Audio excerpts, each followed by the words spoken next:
Hi everyone, in this video we'll be demonstrating the new 5-axis capabilities that most of the 3D toolpaths in Fusion 360's manufacturing workspace have adopted.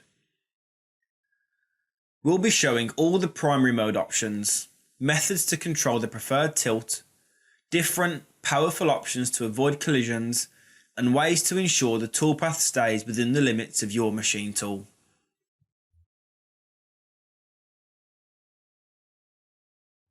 Firstly, let's look at the toolpaths which have now adopted the multi-axis options. The toolpaths are parallel, scallop, pencil, spiral, radial, morph spiral, and project.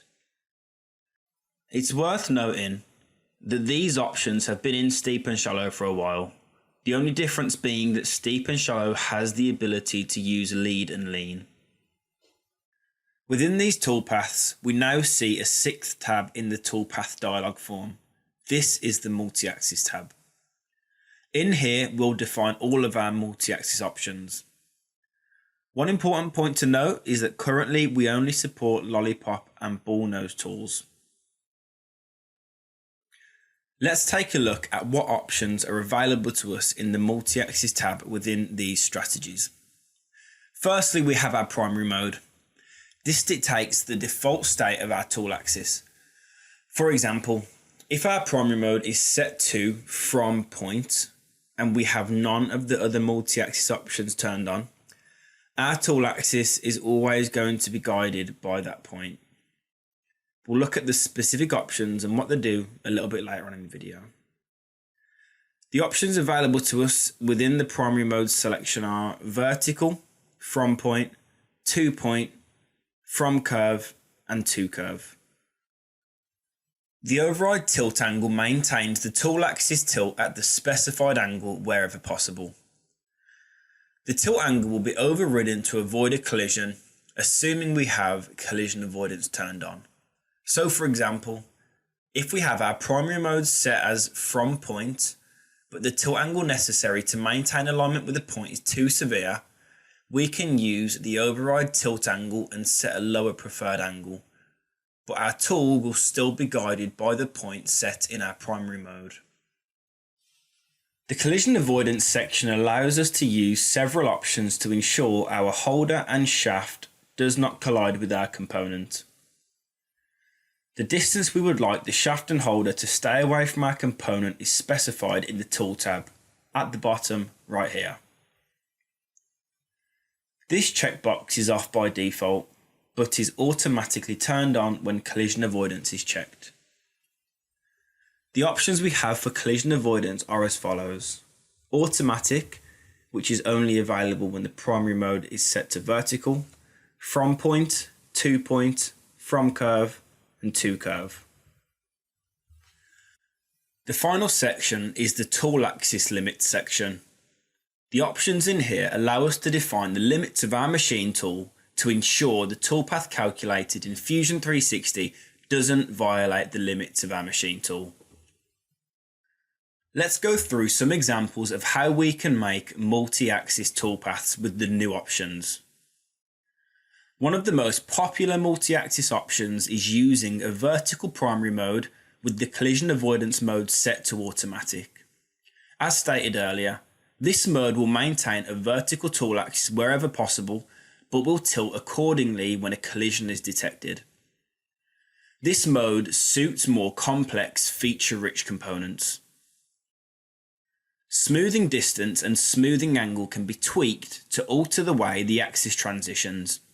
For example, if we think our axis movement is too condensed into a small area, we can make the smoothing distance larger to fan the axis movement out over a larger distance.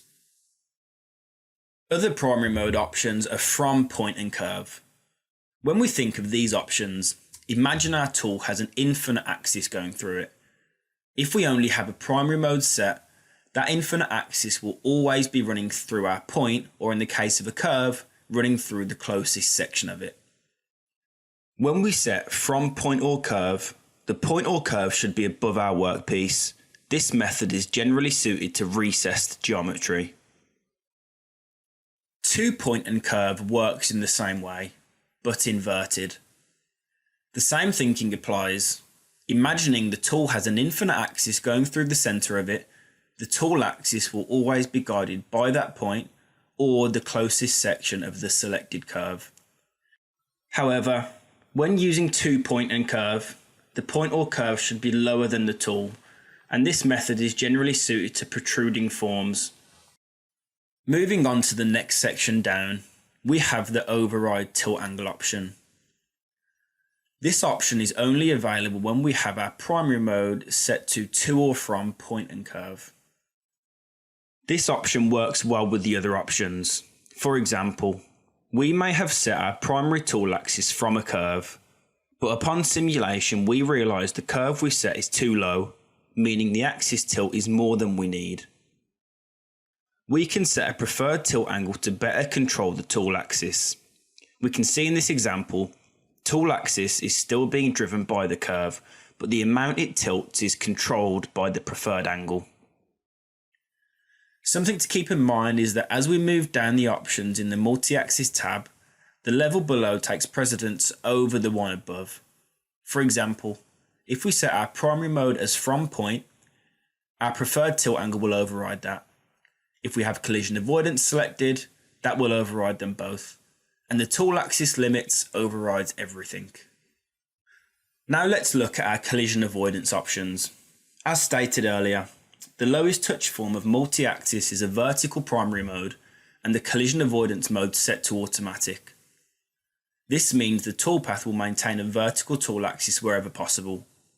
Keeping the axis movement at a minimum generally gives us a better surface finish and an all-round better result. However, if the toolpath detects a collision with a holder and/or shaft, automatic collision avoidance is intelligent enough to tilt away from that collision by the distance set in the shaft and holder clearance section in the tool tab. We also have the options to use from and to point and curve for our collision avoidance. These options can be used with any of the primary modes set. For instance, we can have a vertical primary mode, meaning the tool will remain in a 3-axis state wherever possible, but will be guided by the point or curve wherever it encounters a collision, much like this example here.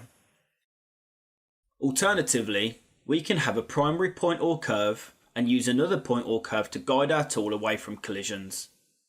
In this example, our tool axis is being guided by our curve. I have another curve which is lower set as my collision avoidance curve. When Fusion 360 detects a collision with the holder and/or shaft, the tool axis will tilt an appropriate amount towards the collision avoidance curve. The same applies to from and to a point. The final section is tool axis limits. As stated earlier in the video, this is where we define the maximum and minimum angles our multi-axis toolpath can tilt to. It's a great tool for defining your machine limits.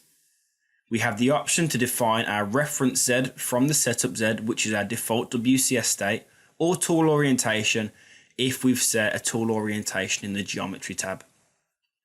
Minimum and maximum tilt angles set the maximum we can tilt, and areas beyond limits allows us to trim toolpath past that point, or simply machine at tilt limit, which is generally the optimum choice. If you need a reminder of what each option does, by simply hovering over it, we get a tooltip describing the function of that parameter. This is incredibly useful. Importantly, we have a lot of different options here. When we use all the options together, we can create some really efficient and powerful multi-axis toolpaths. I hope you enjoyed the video. Thank you for watching.